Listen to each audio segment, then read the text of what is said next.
السلام علیکم ورحمۃ اللہ وبرکاتہ۔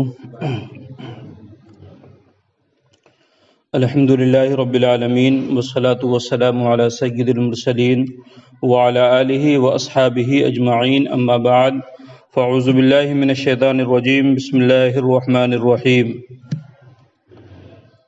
الاخلاء یومئذ بعضهم لبعض عدو الا المتقین، یا عباد لا خوف علیکم ولا انتم تحزنون، الذین آمنوا بآیاتنا وکانوا مسلمین، ادخلوا الجنۃ انتم وازواجکم تحبرون۔ صدق اللہ العظیم۔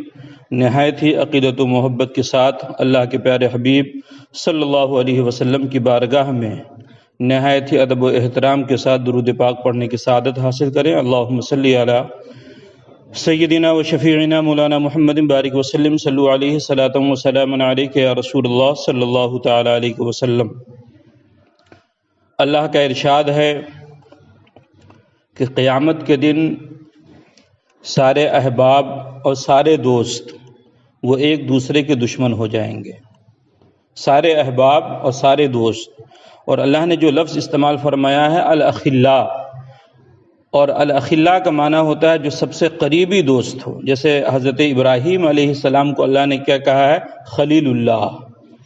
عربی میں ایک لفظ آتا ہے صدیق، صدیق کے معنی میں بھی دوست ہوتے ہیں لیکن عام دوست، لیکن خلیل وہ دوست ہوتا ہے جو نہایت قریب ہوتا ہے۔ تو اللہ نے فرمایا کہ جو دنیا میں جو ہمارے نہایت دوست، سب سے قریبی دوست ہوں گے، سب سے قریبی رشتہ دار ہوں گے، وہ سب کے سب کیا ہو جائیں گے؟ آپس میں دشمن ہو جائیں گے، الا المتقین، سوائے متقین کے۔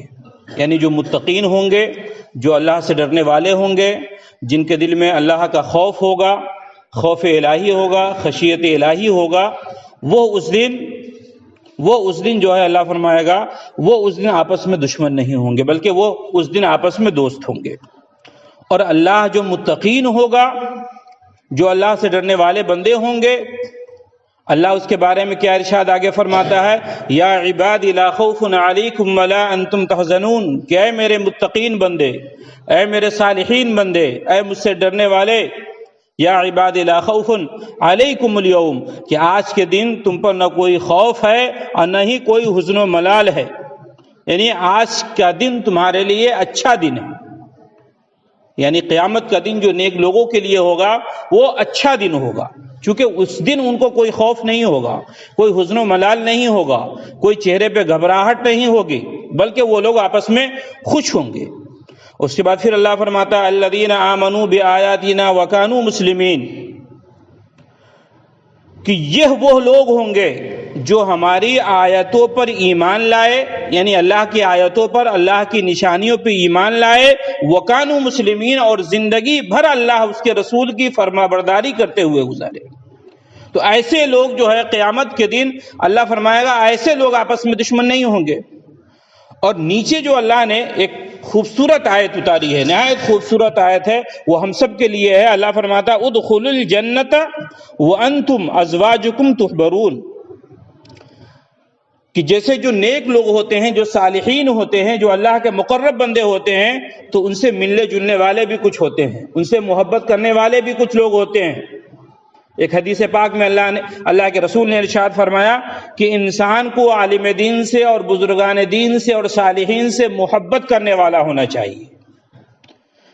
تو اللہ خود فرماتا ہے کہ صرف صالحین جنت میں نہیں جائیں گے، بلکہ صالحین کے ساتھ جو صحبت میں ان کے بیٹھنے والے تھے اور ان سے ملاقات کرنے والے تھے، اس کو بھی اللہ فرمایا ادخلوا الجنۃ انتم، تم بھی جاؤ، وازواجکم، اور تمہارے ساتھ جو لوگ زندگی بسر کرتے تھے، جو صبح و شام اٹھتے بیٹھتے تھے، جو آپ کی باتوں پہ عمل کرتے تھے، ان کو بھی جنت میں لے کے چلے جائیے۔ تو یہ صالحین سے محبت کا نتیجہ، صالحین سے محبت کا نتیجہ یہ ہے کہ صالحین قیامت میں اور ڈے آف دا ججمنٹ، جس دن فیصلے کا دن ہوگا، اس دن ساری کائنات کے سارے لوگ، یعنی آپس میں اللہ نے فرمایا سب لوگ دشمن ہو جائیں گے، لیکن جو متقین ہوں گے وہ دشمن نہیں ہوں گے، کیونکہ ان کی جو دوستی تھی اس دنیا میں وہ دنیاوی مفاد کے لیے نہیں تھی، دنیاوی غرض و غایت کے لیے نہیں تھی، بلکہ ان کی محبت اللہ اس کے رسول کی رضا کے لیے تھی۔ جب اللہ اس کے رسول کی رضا کے لیے تھی تو اللہ اس دن ان کو بدلہ بھی دے گا۔ اللہ اس دن اپنے شایان شان ان مقربین کو، ان صالحین کو اللہ اپنے شایان شان اس کی جو جزا ہوگی وہ جزا عنایت فرمائے گا۔ چونکہ آج جو مہینہ چل رہا ہے، جس مہینے میں جو مہینہ رواں اور دواں ہے، یہ مہینہ ربیع الاول کے بعد ٹھیک ربیع الاخر کا مہینہ ہے۔ اس میں ایک بہت بڑی ہستی حضور سیدنا غوث پاک رضی اللہ تعالی عنہ کہ ہم فاتحہ کرتے ہیں 11 ربیع الاخر کو۔ حضور غوث پاک رضی اللہ تعالی عنہ کی زندگی کی کرامات آپ بہت سارے سنتے رہتے ہیں، بہت سارے علماء سے سنتے رہتے ہیں۔ میں اپنی گفتگو میں چند منٹ کی گفتگو میں 2 باتیں آپ کے سامنے رکھ کر گزر جاؤں گا۔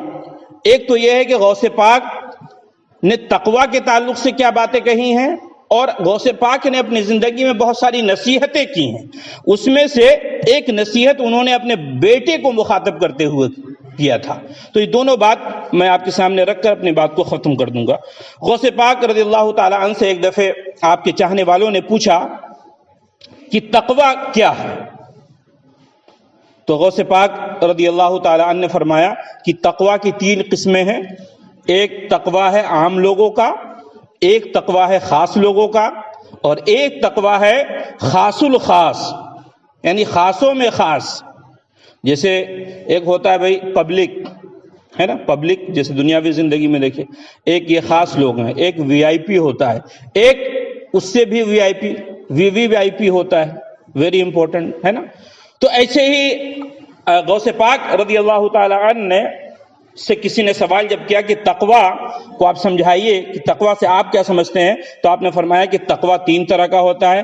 عام لوگوں کا تقوی یہ ہے کہ مخلوق کے ذریعے جو شرک ہوتا ہے اس سے اس کو ترک کر دینا، یعنی مخلوق کے ذریعے جو شرک ہوتا ہے، کبھی کبھی ایسا شائبہ ہوتا ہے کہ وہ اللہ کی ذات میں کسی کو شریک کر رہے ہیں، چاہے وہ جس اعتبار سے بھی کر رہے ہوں، تو غوث پاک کہہ رہے ہیں کہ عام لوگوں کے لیے ضروری ہے کہ وہ اس کو ترک کر دیں، اس کو چھوڑ دیں۔ اور خاص لوگوں کا تقوی یہ ہے کہ خواہشات نفسانی اور گناہوں کو ترک کرنا، یعنی جو ہماری نفسانی خواہشات ہے اس کو ترک کرنا، اور تمام احوال میں نفس کی مخالفت کرنا۔ یہ بہت اہم ہے کہ خواہشات نفس کو انسان کیا کر دے، ترک کر دے، گناہوں سے باز آ جائے، اور اس کے علاوہ تمام احوال میں نفس کی مخالفت کرنا۔ نفس کیا کہتا ہے؟ نماز نہیں پڑھو۔ نفس کیا کہتا ہے؟ والدین کی خدمت نہ کرو۔ نفس اپنے والد کو کہتا ہے بیٹے کو یوں ہی چھوڑ دو۔ نفس یہ کہتا ہے غلط کام کرو۔ نفس یہ کہتا ہے تم اچھے کام مت کرو۔ تو ان تمام باتوں کی مخالفت کرنا یہ خاص لوگوں کا کام ہے۔ اگر وہ ان تمام احوال میں اپنے نفس کی مخالفت کریں گے اور اللہ اس کے رسول کی تعلیمات پہ عمل کریں گے تو غوث پاک فرماتے ہیں کہ یہ خاص لوگوں کا تقویٰ ہوا۔ اور خاص الخاص جو بہت اہم ہے، صالحین، نیک، مقربین، ان کا تقویٰ کیا ہے؟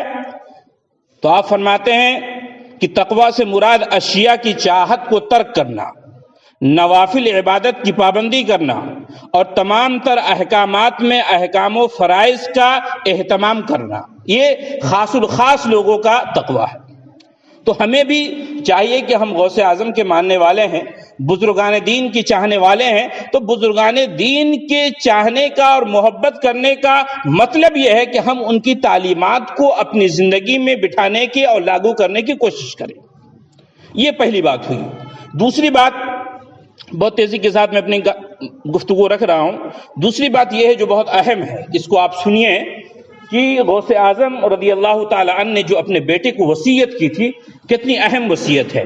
آج ہم میں سے بہت سارے لوگ ہیں جو یہاں پہ والد کے منزل میں ہیں، کوئی بیٹے کے منزل میں ہے، کوئی نوجوان ہے، بچے ہیں، خاص طور سے جو والد ہیں وہ اس کو سنیں اور اپنے گھر میں اور اپنے آپ میں اور اپنے سماج میں اس کو لاگو کرنے کی کوشش کیجیے۔ آپ اپنے بیٹے کو مخاطب کرتے ہوئے فرماتے ہیں کہ میں تمہیں وصیت کرتا ہوں، پہلی چیز کہ اغنیا کے ساتھ تم بھی بطور ایک غنی اور پروقار بن کے رہنا، جبکہ فقراء کے ساتھ عاجزی اور تواضع سے رہنا۔ کیا کہا کہ اگر کوئی تمہارے سامنے پیسے والا آ جائے تو اس کے سامنے ایسا نہیں کہ تم جھک جانا، نہیں، بلکہ اس کے سامنے تم بھی بالکل شان و شوکت کے ساتھ رہنا۔ ہاں، کوئی فقیر آدمی آ جائے، کوئی اللہ والا آ جائے تو اس کے سامنے اپنے آپ کو جھکا دینا، اپنے آپ کو عاجز سمجھنا، اپنے آپ کو کمتر سمجھنا، اپنے آپ کو کچھ بھی مت سمجھنا۔ یہ انہوں نے اپنے بیٹے کو پہلی نصیحت کی۔ دوسری نصیحت جو انہوں نے کی اپنے بیٹے کو کہ ہر عمل میں اخلاص کو مضبوطی سے تھامنا، اور اخلاص کو مضبوطی سے تھامنے کا مطلب یہ ہے کہ اپنے عمل میں ریاکاری کو شامل نہ کرنا، اور ہمیشہ خدا کی رویت اور اس کی رضا کے لیے عمل کرنا۔ ہمیشہ خدا کی رویت اور اس کی رضا کے لیے کام کرنا۔ کوئی کام ایسا مت کرنا جس میں ریا شامل ہو، دکھاوا شامل ہو۔ اس کے بعد پھر آگے نصیحت کرتے ہوئے لکھتے ہیں، فرماتے ہیں تیسری نصیحت کہ اسباب کے حوالے سے کبھی خدا کی ذات میں شک و شبہ نہ کرنا، بلکہ ہر معاملے میں خدا کی ذات کے ساتھ قائم رہنا، اللہ پہ یقین رکھنا، اللہ ہی پہ یقین رکھنا، اسباب کو اختیار کرنا لیکن توکل کا دامن نہیں چھوڑنا، اللہ پہ یقین کا دامن نہیں چھوڑنا، اللہ پر کبھی اپنے آپ کو اس بات کے لیے مت رکھنا کہ یہ کام ہوگا نہیں، بلکہ اگر ایمان ہے تو یقین ہونا چاہیے کہ یہ کام ہوگا ہی ہوگا۔ اس کے بعد پھر آگے اپنے بیٹے کو نصیحت کرتے ہوئے لکھتے ہیں کہ اپنی حاجتوں کو کسی شخص کے سامنے نہ رکھنا، اپنی حاجتوں کو کسی شخص کے سامنے نہ رکھنا، چاہے اس کے اور تمہارے بیچ محبت، مودت اور قرابت داری اور دوستی کا تعلق ہی کیوں نہ ہو، لیکن اپنی حاجت کو کبھی دوسرے کے سامنے نہیں رکھنا، بلکہ اپنی حاجت کو اگر رکھنا ہی ہو تو اللہ کے سامنے رکھنا، اللہ سے مانگنا، اللہ سے اپنی مطلوبہ شے کو اور اپنی حاجت کو اللہ سے پیش کرنا، وہی سب کچھ کو پورا کرنے والا۔ ہاں، اگر دین کے لیے معاملہ آ جائے، دین کے لیے کام کرنے کی بات آ جائے تو آپ دامن پھیلا دیجئے۔ بڑے بڑے لوگوں کی آپ کہانی پڑھ لیجئے، ان کی تاریخ کو پڑھ لیجئے کہ انہوں نے اپنے لیے کبھی دامن نہیں پھیلایا، لیکن دین کے لیے، سماج کے لیے انہوں نے اپنے دامن کو پھیلایا ہے۔ بہت بے شمار مثالیں آپ کو مل جائیں گی جنہوں نے دینی ادارے قائم کیے ہیں، آپ ان کی تاریخ کو پڑھیے، انہوں نے بھیک مانگ کر ادارے کو قائم کیا ہے، جو ادارہ آج شان و شوکت کے ساتھ آج ہمارے سامنے ہے، چاہے وہ اشرفیہ کے سرزمین ہو، چاہے وہ علیمیہ کے سرزمین ہو، چاہے وہ جامعہ عارفیہ آپ کے پاس کی سرزمین ہو، یا الہ آباد کے دوسرے ادارے ہوں، آپ ان بزرگان دین کی تاریخ کو پڑھ لیجئے۔ علی گڑھ کی تاریخ کو پڑھیے، سر سید احمد خان نے کیا کیا؟ ایک شخص نے جوتا دیا، چندے میں جوتا، اس کو بھی رکھ لیا کہ وہ بھی جوتا خراب جوتا دیا، اس کو بھی رکھ لیا کہ سلوا کر اور بیچ کر اس کی بھی کچھ قیمت مل جائے گی تو میں ادارے میں لگا دوں گا۔ جب ایسے لوگ، ایسے مخلصین دنیا میں پیدا ہوتے ہیں تو دنیا میں انقلاب آتا ہے، ریولوشن آتا ہے۔ تو حضرت غوث اعظم رضی اللہ تعالی عنہ فرماتے ہیں کہ اپنی حاجتوں کے لیے کبھی کسی کے سامنے ہاتھ مت پھیلانا، ہاں دین کا معاملہ آ جائے تو پھیلاؤ، اپنے دامن کو پھیلا دو کہ جس کو جتنا دینا ہے وہ دے۔ اس کے بعد پھر آگے حضرت غوث اعظم فرماتے ہیں نصیحت کرتے ہوئے کہ فقراء کی خدمت کے حوالے سے فرماتے ہیں کہ فقراء کے معاملے میں 3 چیزوں کی پابندی کرنا اور اس کو اپنے اوپر لازم پکڑ لینا: تواضع اور انکساری، حسن آداب اور سخاوت نفس۔ اگر کوئی آپ کے سامنے فقراء کی خدمت کی بات آ جائے تو ان کے سامنے تواضع انکساری سے پیش آنا، حسن آداب، ادب کا خیال رکھنا، اور تیسری چیز سخاوت نفس کی سخاوت کو دکھانا۔ اس کے بعد پھر آگے غوث اعظم رضی اللہ تعالیٰ عنہ لکھتے ہیں اور اپنے بیٹے کو نصیحت کرتے ہوئے کہ اپنے نفس کی ریاضت میں دوام پیدا کرنا حتیٰ کہ وہ زندہ ہو جائے۔ اپنے نفس کی ریاضت میں دوام پیدا کرنا، ہمیشگی پیدا کرنا کہ وہ زندہ ہو جائے۔ نفس ہمارا کیا ہے؟ مردہ ہے نا؟ تو حضرت غوث اعظم فرماتے ہیں کہ اس نفس کو زندہ کرنے کے لیے ہمیشہ کوشش کرنا اور اس کے لیے ریاضت کرنا، محنت کرنا تاکہ تمہارا نفس جو ہے وہ زندہ ہو جائے۔